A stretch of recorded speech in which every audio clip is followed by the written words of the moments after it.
Hi, this is Stuart Weems and welcome to the Investopoly podcast. My goal is to give you simple, easy to understand strategies, insights and tips to help you master the game of building wealth. And in this episode, I'd like to talk about how the cost to hold an investment property is almost at an all-time low. In fact, it's costs about the same in real terms to invest in property today as it does or as it did, I should say, in 1980 or the early 1980s. And mainly that's because lenders over the past couple of weeks have been aggressively cutting fixed interest rates, particularly for investors. They're trying to stimulate that investor business. Now 3 and 5 year fixed rates for an interest-only investment loan range between 3.18 and 3.4%. So 3.18 for 3 years and 3.4 for 5 years fixed, which is incredibly low. And sometimes we don't realise really with perspective of how low these interest rates are today. So what I did is, and you'll see there's a chart in the blog and a link in the show notes to this podcast.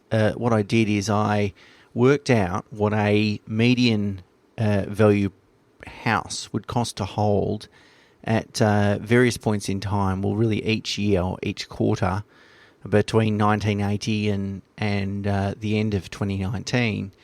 And I adjusted for the prevailing interest rate at the time and tax benefits and so forth. And you'll see in the chart that a median value house has costed somewhere between $10,000 and $30,000 a year to hold on an after-tax basis. And the main variant there is obviously interest rates.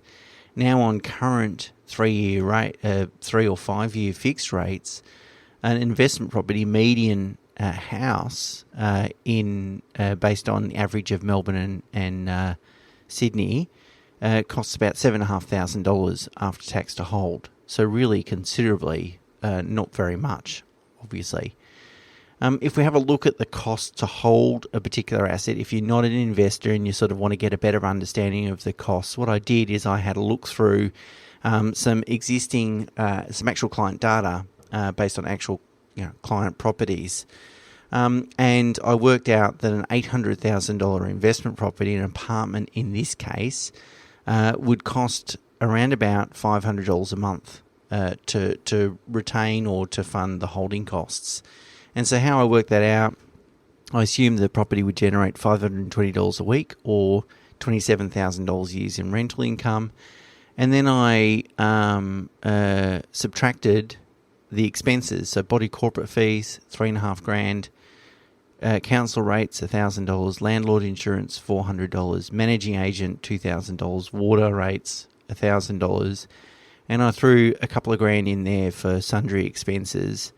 So that's around about $10,000 of expenses, which brings the rental income down to $17,000.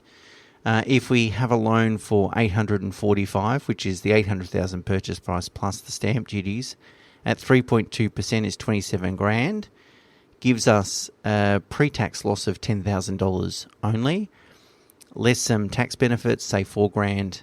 Means the after-tax cost is $6,000 a year, which I'm sure you agree is really not very much money to hang on to an $800,000 property. Now, the kicker is that it's a commonly accepted principle that lower interest rates typically lead to higher asset values. So that is, the value of shares and property tend to rise in a low interest rate environment. And the reason for that is just if the cost of debt is lower, then profits for owners are higher and therefore the asset is worth more. So what I did is I charted the rolling average capital growth rate over a rolling 20-year period, and I picked the median house, average median house price in Melbourne and Sydney. So it ostensibly just looked at capital growth, and then also charted that over the top of what it has cost historically to hold an investment property, and it shows that there is a relatively strong trend that when property is cheap to hold, that typically those periods are followed by a period of above average capital growth. And so it supports that hypothesis that, or that commonly accepted economic principle that low rates lead to high capital growth rate. Now, the average rolling compounding growth rate over that time period that I looked at is about 7%. But inflation over that period of time has been higher too, around about 2.5%. So really that 7% is made up of 4.5% real growth plus 2.5% inflation. So if we think that, or we take a view that inflation will be persistently low for the next period of time, and it's around about 1.5% at the moment, then what we're really looking at is a nominal return of, say, 6% per annum in terms of compounding growth rate. Now, that's only looking at the median house price in both Melbourne and Sydney on average. Remember, if we're applying asset selection fundamentals, what we're trying to do is invest in investment grade property, which is quite distinct from just your average median value property. And therefore, as a result of applying that proven sort of formula of buying something that's high land value component in a sought after area with some scarcity value that has proven to generate good performance. So if we apply those asset selection principles, then arguably we should be able to generate more than 6% growth. But let's just look at a very academic calculation that if we say that $800,000 investment property only costs us $500 a month to hold, and we're going to get 6% growth as a result of holding that asset, then in today's dollars, the cash flow cost of holding that asset is about $100,000 in today's dollars, which is really over a 20-year period, which is really only the $500 per month by 20 years discounted back in today's dollars. And the uplift in value, so the capital growth really, over that 20-year period, again in today's dollars, is $1.3 million. So academically, this calculation is suggesting that if we invest $100,000 of cash flow over the next 20 years, that will potentially generate $1.3 million of capital growth. Now, that sort of return on investment in terms of cash flow contributed, it would probably impress almost anyone on planet Earth. Now, again, the calculation can be misleading. I'm trying to make a point to say that it's very cheap to hold a property at the moment, and it's been more expensive in previous periods of time. And even when it has been expensive, property investment has proven, if done correctly, to be a rewarding experience. So if that's true, then it's going to be even more rewarding experience when the cost to hold an asset is lower. Now, I'm not suggesting or promising that if you spend $100,000 of cash flow over the next 20 years that you'll definitely get $1.3 million of value or equity as a result. Of course it could, but things could change. Obviously interest rates aren't going to stay at this level for probably the next 20 years. I mean, they could, but the probability is low. Capital growth rates could change. Property could require capital improvement and so on. There's lots of factors that could impact the calculation. And I freely acknowledge that this calculation is just an example. But again, what I'm trying to demonstrate is that even if growth rates remain the same, and arguably given population growth and the fact that lower interest rates tend to stimulate capital growth, but even if they stay the same and the holding costs stay the same, then you're going to actually achieve a much better return. How much better return? Well, only time will tell, because obviously there's a lot of variables moving forward. The thing to be very wary of, though, is that a low interest rate environment can encourage mistakes.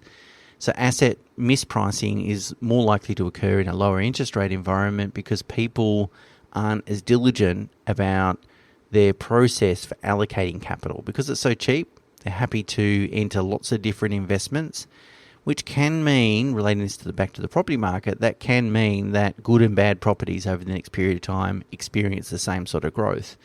That's not to say, though, that good and bad properties represent the same levels of risk. So really, to reduce your goal is to really reduce your investment risk without reducing your investment return. That's really what our goal of asset selection and portfolio construction and so forth. That's what we want to do.